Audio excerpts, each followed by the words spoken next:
Alrighty.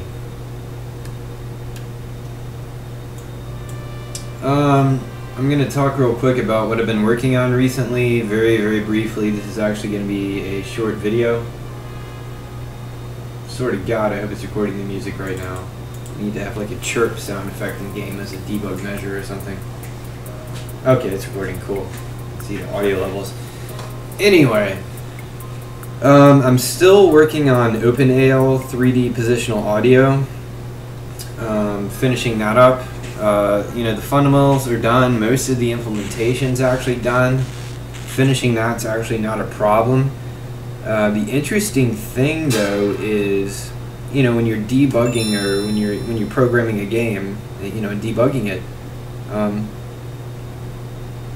your ability to debug it is only as good as your ability to get feedback from the game to see what it's doing. Of course, normally you're looking at it. You're looking at where the graphics are, you know, where the bullets are, where the ships are, whatever kind of visual feedback the game gives you, and you use that to determine whether or not something's wrong. Well, it's interesting because since implementing 3D audio, it's given me like another vector basically to diagnose problems with game logic. You know, if you're directly mapping the position of objects, you know, the in-game actual coordinates of objects to 3D audio, and then the audio is messed up, it sort of clues you in that it's not handling the physics quite right, even though it might look like they're actually being handled correctly. So it, you know, opened up a little tiny can of worms in a couple of places, and I've been trying to resolve that in tandem with fully implementing OpenAL or 3D sound. So one of the things I notice is when ships get destroyed, they get turned into, you know, respective parts, the parts that belong to the ship, that the ships are comprised of, as ship part debris, you know, which fly apart, spinning around. So when a ship is destroyed, it doesn't just turn into an explosion graphic. You actually see each individual component or part of the ship begin to slowly drift apart and spin around as the ship is disassembled or destroyed. There was some problems with that, so let me get out of here. It's really what I've been working on for the last week. An interesting thing about this game and mini games, it's basically called like an on-rails shooter or shoot 'em up, where there's this force, you know, that moves you constantly along a path. A ton of games do this. So it's not like Wing Commander. It's not like a flight sim where you're just flying around, going wherever you want, turning around. You know, it's guiding you down a path. Each stage or area, you know, has a path. So you basically have a speed on one axis, a fixed speed on one axis, moving you down the stage. On some areas, if anyone's familiar with Sylph, I believe it was Area 3. I could be wrong. Anyway, there are planetary stages in Sylph where they try to create the illusion that you're actually descending down towards the surface of a planetary body, like a moon or something like that, some sort of celestial body. You descend down towards it as you're fighting enemies, and then you ascend back away from it. So again, instead of just moving forward on a rail, on some areas you're actually moving, it's changing your elevation, going down on a rail and then back up again. Well, you still want all the enemy ships in your own ship to, excuse me, behave as if they're all moving relative to each other, and yet they all still sort of need to adhere to these rails. So, you know, the stage, the planets in the background, you know, the planets in Sylph are actually objects in 3D. On stages of planets, you could technically fly into the planet. You can see that when you're moving around, you're getting closer. If you keep flying to the left, the planet actually keeps drifting to the right, things like that. So it is a little bit like a simulation with respect to that. It's not like a 2D image of a planet in the background that's just fixed. So the thing is, if it's moving everything forward on these rails, how does that affect, you know, should you just add that to all the ships and bullets in debris' position? Should you modify their velocity by that? So these are the sorts of things that seemed to work previously, but ultimately determined it was more of a hack, more of a kludge, and they needed to be addressed more logically, despite the fact that being on a rail is inherently illogical. The nature of the game demands that. So that's really what I've been working on. So anyway, enough talking.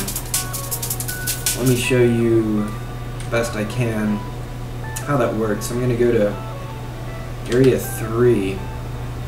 All the areas carry forward, so on the axis into the screen, which is typically described as the Z-axis in game development, which is into the screen. It's a little bit different in Sylph, but it's not really relevant.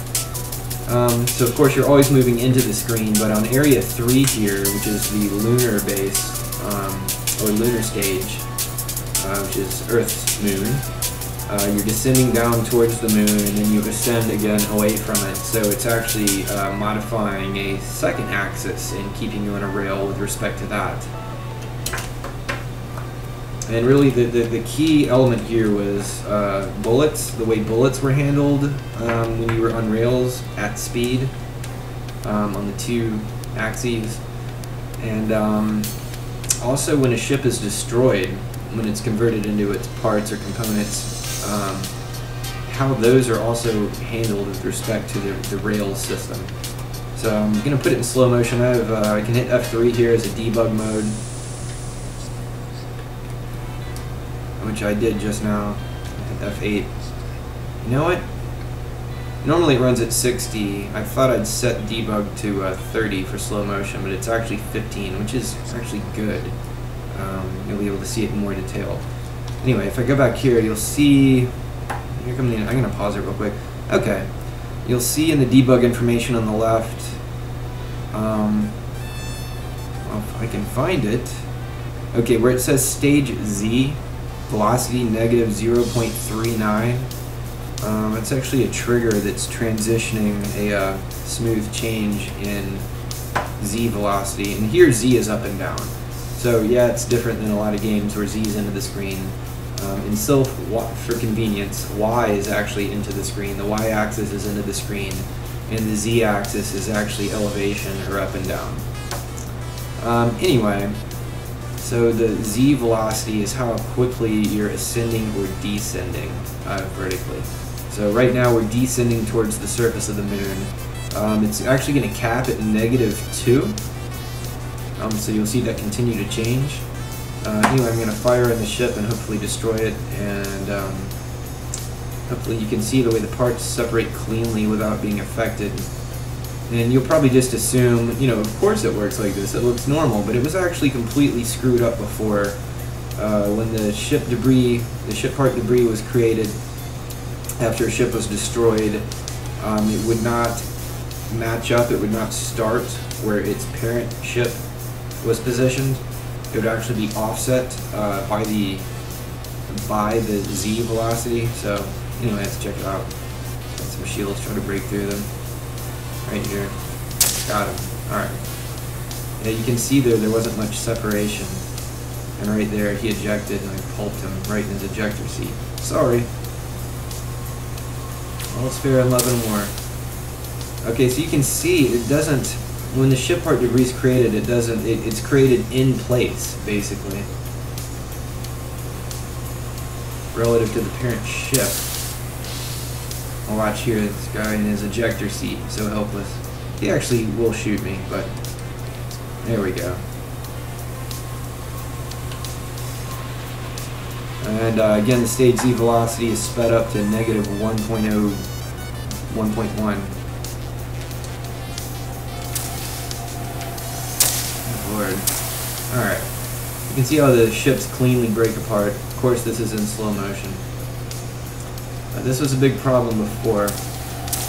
Not just in how it looked, but the basic logic of the way the code operated. So, I'm about 90% just pulling that out of my ass as far as getting it to work perfectly. Learn not to count my chickens, because this has been vexing me for about a week now. Knock on wood. But I think I pretty much have it handled. Take it out of slow motion. It's going to max out at -2, my descent. velocity. Slow motion here. Try to pop this guy. Got him. You can see how cleanly they separate based on their own velocity and the on rails velocity.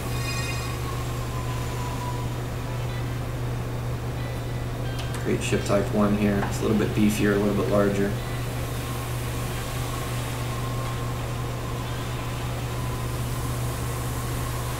Yeah, I'm actually worse at this game when it's in slow motion.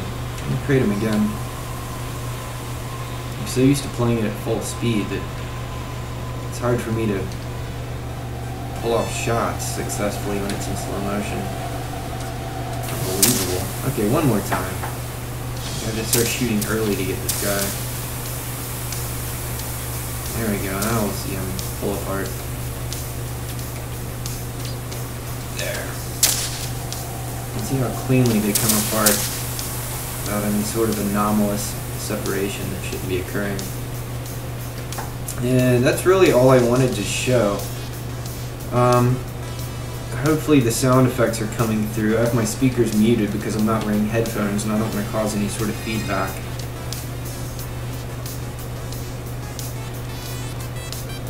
Let's get out of slow motion. And there's Boss Man. You can see when it stops accelerating, which is somewhat abrupt, there's a slight little jip or jerk for my ship's position. I'm eventually going to make it so the on-rails elevation trigger doesn't stop your descent so harshly. God, I'm not indestructible. I'm used to playing this with debug codes on. It's fine.